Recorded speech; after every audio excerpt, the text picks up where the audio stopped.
How's it going, my amazingly bizarre people? We're back with another video on Bleach Rebirth of Souls. We're doing a different style of video today. I want to make this an educational video.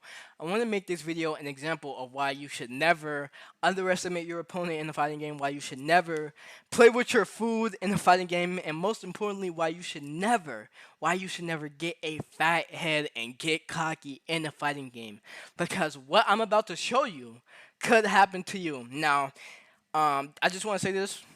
I have no ill will towards this guy. I don't hate him. I don't have any disdain for him or anything. I don't have any negative feelings or emotion towards this guy. Just simply want to show you guys why you shouldn't do what this guy did and make a huge mistake. Now, for context, before this faded match happened, he was cooking me. He was demolishing me. I mean, he was giving me the 1-2, bending me over, and he was spanking me, right? I think we played 5 matches in all, and I only beat him 1 time before this match. Now, with those matches, I thought they were good matches. I thought we were having a good time. I could tell that this guy was a good player. So why did he do what he did? I couldn't tell you, but this guy in this match, he was like full big-headed mode right here. He was spamming and running away this entire match before. Well, this entire match he was just spamming and running away. Now, of course, this isn't the full video. I wasn't able to record the full thing on my PS5, but I got a good chunk of it. What counts? I got what counts, and you'll see what I mean towards the end of the video. But you guys already saw the thumbnail. All right, let's hop into it.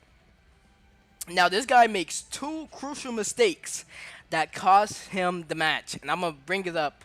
I'm gonna point out what they are when they're happening. Now, right here, I wasn't doing well. Technically, I was doing nothing, but I was looking at my phone right here, which is why I'm not trying why I'm not moving forward or anything like that. Now, as I mentioned, this guy was running away and spamming the entire time, so he doesn't really do anything right here. He just keeps doing this, and I think he thinks that I'm trying to bait him, but I'm not. I'm literally just looking at my phone. All right. I come back around here. I start playing again around here. Now, I do give him the soul break right here, but it is all a part of my perfect plan. I'm telling you guys, it's part of my perfect plan. Just lock in. Trust.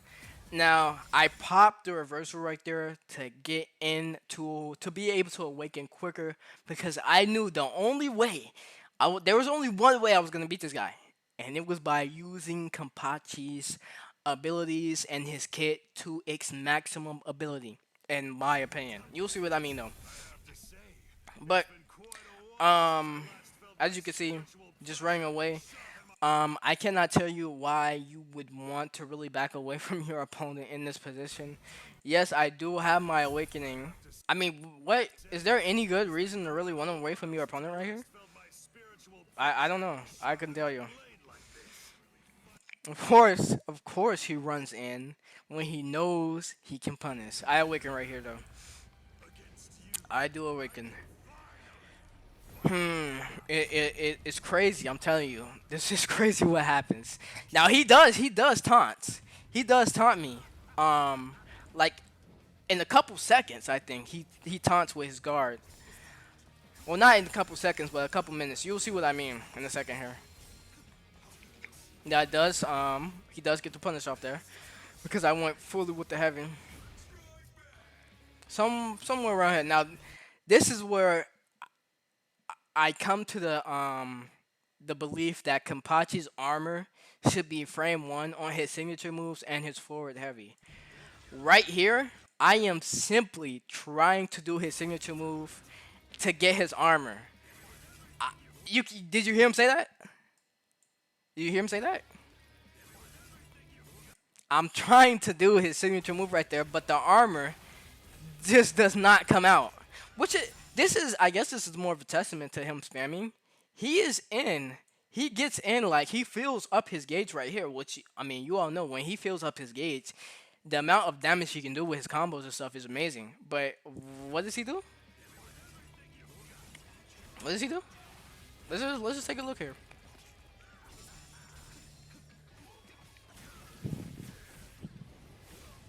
He does that and continues to spam.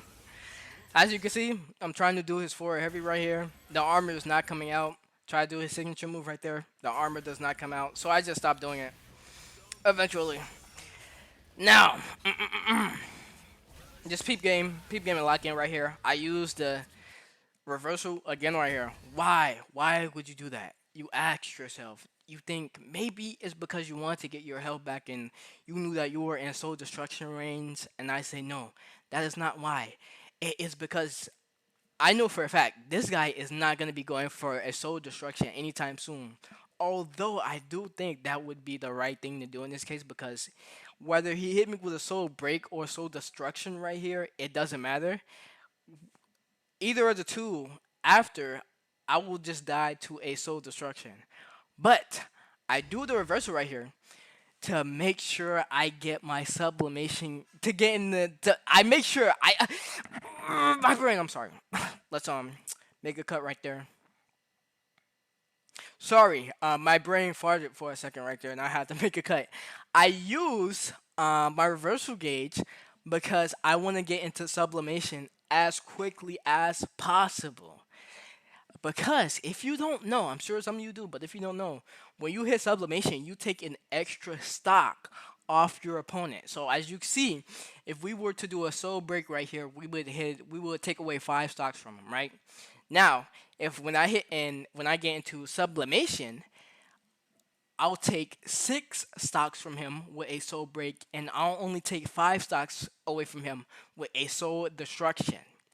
Now you could be thinking, he's pretty close to sublimation too. So by the logic we're following, if he gets in the sublimation before he kills me, all he has to do is hit me with his soul break to kill me, right? But you guys know that's not how things turned out. It's really amazing. I tried to predict him doing a projectile right there, but he didn't. Just watch. Just peep game and lock in. Peep game.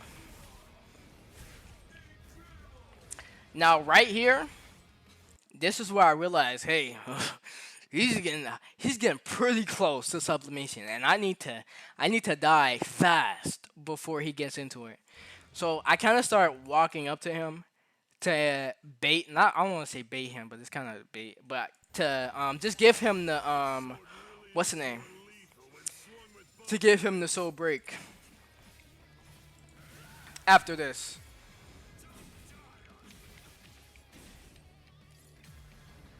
After this, I mean, excuse me. Okay, maybe after this. I don't. I'm sorry. This was like a week or two ago. I don't remember how far. I don't remember. But I know. I know what I did. I know what I did. I think right here is where I start throwing. Yeah, right here. Cause otherwise, I wouldn't have let that what's the name hit me. Do you see what he's doing? You see what he's doing? You see what he's doing? This is amazing. He's taunting and then backing up while taunting. Isn't that crazy?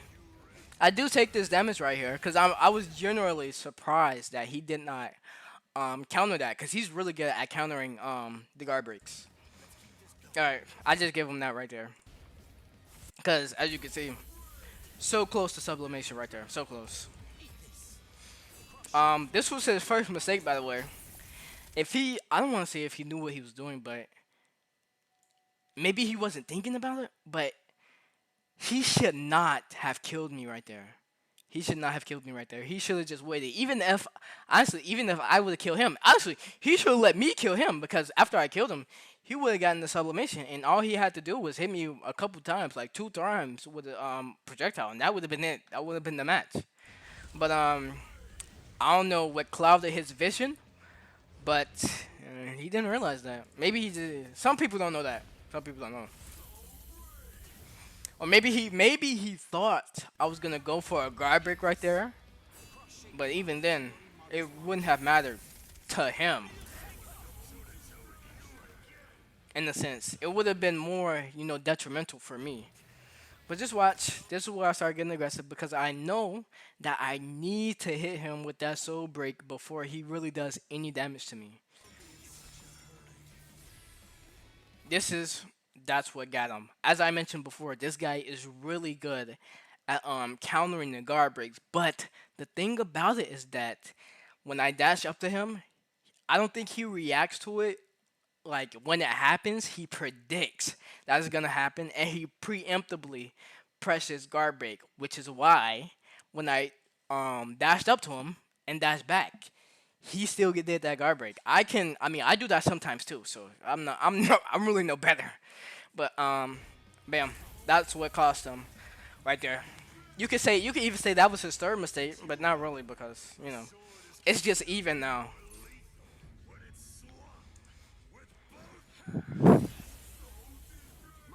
See, this is even.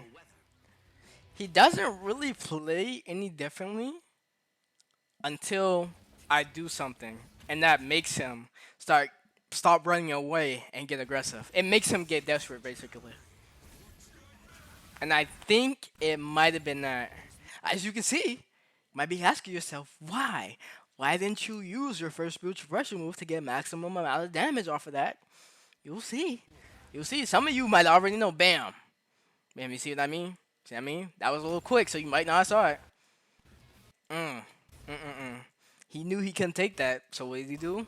Reversal instantly. Then he starts getting aggressive. This is where he gets desperate. This is when he gets desperate, excuse me. But by this point, it's far too late. This is also I don't combo off of this, unfortunately. It does do a good chunk of damage, but I don't combo off of this because I use his heavy, and you cannot combo off of that. We take this damage, but it ain't really nothing. Counter that guard break. Okay, I take that. I didn't want to, but I do take that. But you guys see what I'm queuing up? You guys see? I gotta get close enough though. Now, this is his second mistake. Some of you guys might not know this, but when Kampachi charges up his second spiritual pressure move all the way, it is unblockable. He clearly did not know that. Otherwise, he would have continued to back up. That cost him the match. That right there. And then, it was just barbecue chicken at that point. I didn't really have to do anything. Bam. See what I mean? See what I mean? This is what desperation does to you. He threw that out not one but two times. I feel like if he wasn't in the position he was in right there, he wouldn't have did that. Because this guy's a good player. He doesn't just do stuff like that. He's a good player. But that right there, that cost him the match. It was crazy. Let's before we see what became of him, let's remember who he was. This is who he is. This is who he is. Or excuse me, who he was. That's who he was. Let's not forget the infamous spamming right here. Let's not forget that. Right? No, not right here, but right here. I think somewhere around here. Yeah, right here. I think. Let's not forget that. He doesn't just shoot out two right there. He keeps going and again, and again, and again. Okay, that's enough. I think that's enough. But yeah, from all of that, to this right here. I don't want to go too far forward because I don't want to spoil it. Although I'm sure you guys know what happened. What happens? Amazing, isn't it? Amazing.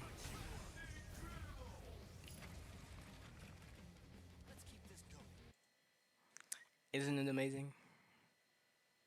Isn't it amazing?